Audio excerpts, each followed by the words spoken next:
তো এখন আজকের ভিডিওতে দেখাবো যে একটা ইন্ডাকশন চুলার কি সমস্যা। এই ইন্ডাকশন চুলাটা রান্না শেষ হয় না, রান্না শুরু হয় কিন্তু শেষ হয় না।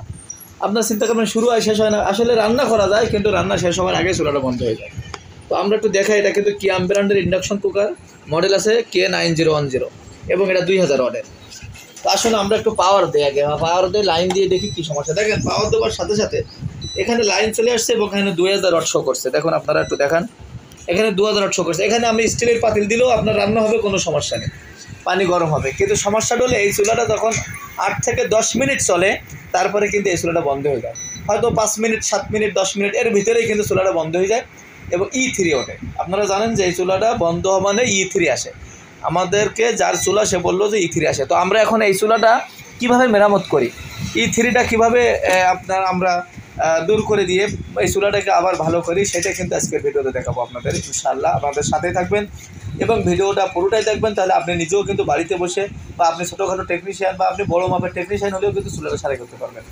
আর বিশেষ করে আমাদের চ্যানেলটাকে অবশ্যই একটু লাইক এবং সাবস্ক্রাইব করবেন, আমাদের ফেসবুক পেজটাকে একটু ফলো করবেন, লাইক করবেন, এটা আপনাদের কাছে অনুরোধ। তো আসুন আমরা প্রথম কিন্তু নাটগুলো খুলে রাখছি।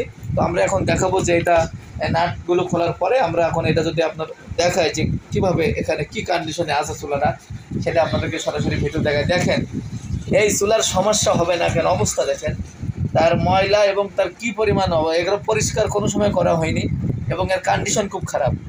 তো আমরা এই পুরো চুলাটা আগে প্রথম পরিষ্কার করব এবং তারপরে সার্কিটগুলো খুলবো, সবগুলো খুলে চেক করে আপনাদেরকে দেখাবো যে এই চুলাটার কী সমস্যা। E3 8-10 মিনিট চলার পরে কেন E3 আসে। তো আমরা প্রথম দেখেন এই কয়েল, ইন্ডাকশন কুকারের কয়েল কিন্তু এটা মাথায় রাখবেন, এই কয়েলটা কিন্তু আগে ছাড়াই নিলাম। এখানে 3টে নাট ছিল, আমরা খুলে নিয়েছি। এই যে 3টে নাট খুলে নেওয়ার পরে সেন্সরের যে লাইন ছিল বোর্ডের সার্কিটের সাথে, সেটা কিন্তু খুলে নিতে টপ সেন্সার বলে ইন্ডাকশন কুকারের টপ সেন্সার। তো আমরা এখন বৈদ্যুতিক লাইন, এটা পাওয়ারের লাইনগুলো ছাড়াই নেব। নেওয়ার পরে আমরা এখন দেখবো যে এর মূল সার্কিটটা কিন্তু আমরা ছাড়াই। ফ্যানের কন্ডিশন দেখেন, ফ্যানে কী পরিমাণ ময়লা, এই ময়লাগুলো পরিষ্কার করে দেবেন, নাহলে কিন্তু ফ্যানটা ঠিকমতো ঘুরবে না। আর ঠিকমতো না ঘুরলেও কিন্তু এটা আবারও অন্য একটা কোড চলে আসবে। তো আমরা এই চুলাটা যেহেতু 8-10 মিনিট চলার পরে এই চুলাটা E3 আসে, রান্নাটা শেষ হয় না। কী কারণে E3 আসে সেটাও আমরা আপনাকে এই ভিডিওর ভিতরে কিন্তু জানাবো। আপনারা অবশ্যই আমাদের ভিডিওটা দেখবেন, তাহলে আপনি জানতে পারবেন যে কিছুক্ষণ চলার পরে E3 আসে কেন, এবং আসলে আপনি কিভাবে বুঝবেন যে E3 কোন কারণে আসছে। তো সেটাও কিন্তু আমরা আপনাদেরকে এই ভিডিওর ভিতরে জানাবো। এই জন্য ভিডিওটা পুরোটাই দেখবেন, কারণ ভিডিওটা যদি পুরোটাই দেখেন তাহলে আপনি অনেক কিছু শিখতে পারবেন ইনশাআল্লাহ। তো আমরা প্রথম ছাড়াই নিচ্ছি, দেখেন এই যে আপনার পুরো সার্কিটটা কিন্তু বডি থেকে আলাদা করে ফেলাইছি এবং এটা টপ সেন্সার। তো এখন মূল প্রবলেমটা হলো E3 কেন কোড আসে। আপনারা জানেন যে ইন্ডাকশন কুকারে E1, E2, E0, E3, E4, E5 এইভাবে বিভিন্ন রকম কোড ইন্ডাকশন কুকারে আসে, ইন্ডাকশন বা ইনফ্রারেড। আসলে আপনাদেরকে শিখতে হবে যে কোন কোড কিসের জন্য আসে। তো আজকের ভিডিওতে আমরা আলোচনা করব যে E3 কোডটা, এই চুলার যে সমস্যা, কিছুক্ষণ চলার পরে E3 আসে, কী কারণে E3 আসে। অনেক সময় এক একটা সার্কিটে এক এক কারণে E3 আসতে পারে, তবে এই চুলার E3 আসার মূল কারণ হিসেবে আমরা যেটা মনে করি সেটা হলো E3 আসার মূল কারণ হলো এই টপ সেন্সার এবং IGBTর এখানে একটা সেন্সার আছে। আপনারা হয়তো অনেকে জানেন, অনেকের বাইরে থাকে, অনেকের এই যে IGBTর তলায় থাকে। এই যে IGBTর তলায় একটা সেন্সার আছে, এই সেন্সারটাও যদি নষ্ট হয়ে যায় তাহলে কিন্তু আপনার E3 কোড আসে। কিছুক্ষণ চলার পরে E3 কোড আসবে। এই টপ সেন্সার এবং IGBTর এখানে যে সেন্সার আছে, এই সেন্সার যে কোনো একটা বা যে কোনো দুইটা নষ্ট হলে আপনার E3 কোড আসতে পারে।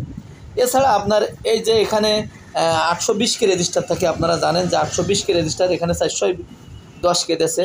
তো 410 কে 820 কে করেছে সিরিজ দিয়ে।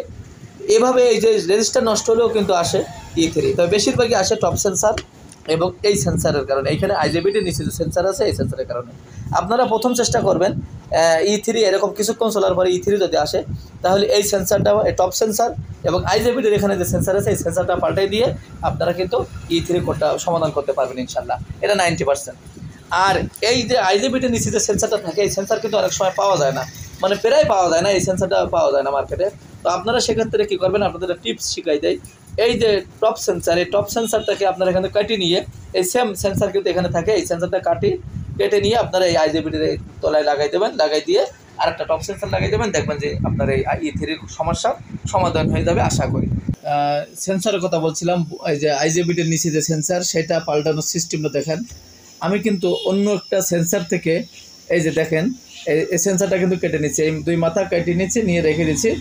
আর এইখানে যে সেন্সারটা আইজেবিটি নিচ্ছে, এই যে দেখেন আপনাদেরকে দেখাই, এই সেন্সারটা কিন্তু আমরা পাল্টে দেবো। এটা আমরা তাতাল দিয়ে খুলি কিন্তু এই সেন্সারটা লাগাই দেবো। এবং টপ সেন্সার যেটা ছিল, এই যে টপ সেন্সার দেখেন এটা কিন্তু বাদ, আমরা কিন্তু নতুন একটা সেন্সার কিনে আনছি। দেখেন নতুন সেন্সারটা কিন্তু আমরা টপ সেন্সার এই যে কয়েলের সাথে লাগাই দেবো।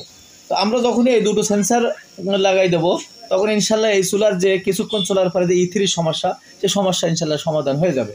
তো এইভাবে যদি আপনাদের এই চুলা কিছুক্ষণ চলার পরই বোধহয় E3 আসতেছে বা অন্য কোনো কোড আসতেছে, তাহলে আপনারা ঘরে বসে আমাদের ভিডিও দেখে মেরামত করতে পারেন, অথবা আমাদের সহযোগিতা নিতে পারেন, বা আমাদের এখানে আনতে পারেন। আমাদের এখানে ইন্ডাকশন চুলার বিভিন্ন রকম পার্টসপাতি পাওয়া যায়। এছাড়া আমরা খুব যত্ন সহকারে সকল প্রকার ইন্ডাকশন চুলা, গ্যাসের চুলা, রাইস কুকার, ব্লেন্ডার সহ ইলেকট্রিক মালামাল মেরামত এবং পুরাতন মালামাল ক্রয় বিক্রয় করে থাকি। তো আপনাদেরকে আমরা ভিডিওটা অনেক লম্বা হয়ে যাবে, যার কারণে একটু শর্ট করে দেখাচ্ছি যে এই সার্কিটটাকে আপনারা অবশ্যই এই সেন্সরটা এবং এই টপ সেন্সরটা পাল্টাই আপনারা যেভাবে খুলেছিলেন ঠিক সেইভাবে আবার বডিতে সেট করবেন। সেট করার ভিডিওটা আমরা আপনাদেরকে দেখালাম না, কারণ ভিডিওটা অনেক লম্বা হয়ে যাবে। এইভাবে আপনারা যেভাবে খুলবেন ওইভাবে সুন্দর করে সেট করবেন। এছাড়া সেট করা সম্পর্কে কোনো সমস্যা হলে আমাদেরকে জানাবেন, আমরা এই ব্যবসায় নতুন ভিডিও দিতে চেষ্টা করব। এছাড়া নতুন সার্কিট কীভাবে লাগাতে হয় সে বিষয়ে আমাদের চ্যানেলে ভিডিও দেওয়া আছে, আপনারা দেখে নেবেন। তো এটাই কিন্তু আজকের ভিডিও, খুব সংক্ষেপে আমি আপনাদেরকে বুঝাই দিলাম। এছাড়া আপনারা যখন এই চুলা খুলবেন তখন অবশ্যই প্রত্যেকটা পার্টস, এই দেখুন আপনাদেরকে দেখায়, এই ময়লা রাখবেন না। এই প্রত্যেকটা চুলা কিন্তু খুব সুন্দর করে পরিষ্কার করে, এই চুলা এই সার্কিটগুলো পরিষ্কার করে, প্রত্যেকটা বডি সুন্দর করে পরিষ্কার করে, ফ্যানগুলো পরিষ্কার করেই কিন্তু আপনারা পার্টিকে ডেলিভারি দেবেন। দেখবেন যে চুলাটা খুব ভালো চলবে এবং আপনার কাস্টমারও অনেক খুশি হবে। ইন্ডাকশন চুলায় কোন কারণে কী কোড আসে, কোন সমস্যার কারণে কী কোড আসে, এটা অবশ্যই জানার চেষ্টা করবেন। আর আমাদের ভিডিওর সাথে থাকবেন। এই জাতীয় ভিডিও আমরা মাঝে মাঝে আপলোড করে থাকি। আসলে সময়ের অভাবে সব ভিডিও আমরা দিতে পারি না, চেষ্টা করি মাঝে মাঝে কিছু ভিডিও দেওয়ার জন্য। তারই ধারাবাহিকতায় এই চুলাটার ভিডিও দিছি। এই ভিডিওটা যদি আপনাদেরকে ভালো লেগে থাকে বা আপনাদের কোনো রকম একটা উপকার হয়ে থাকে, তাহলে অবশ্যই আমাদের চ্যানেলটাকে একটা লাইক, কমেন্ট এবং সাবস্ক্রাইব করবেন। আমাদের ফেসবুক পেজটাকে ফলো এবং লাইক দিয়ে আমাদের সাথেই থাকবেন। আসসালামু আলাইকুম।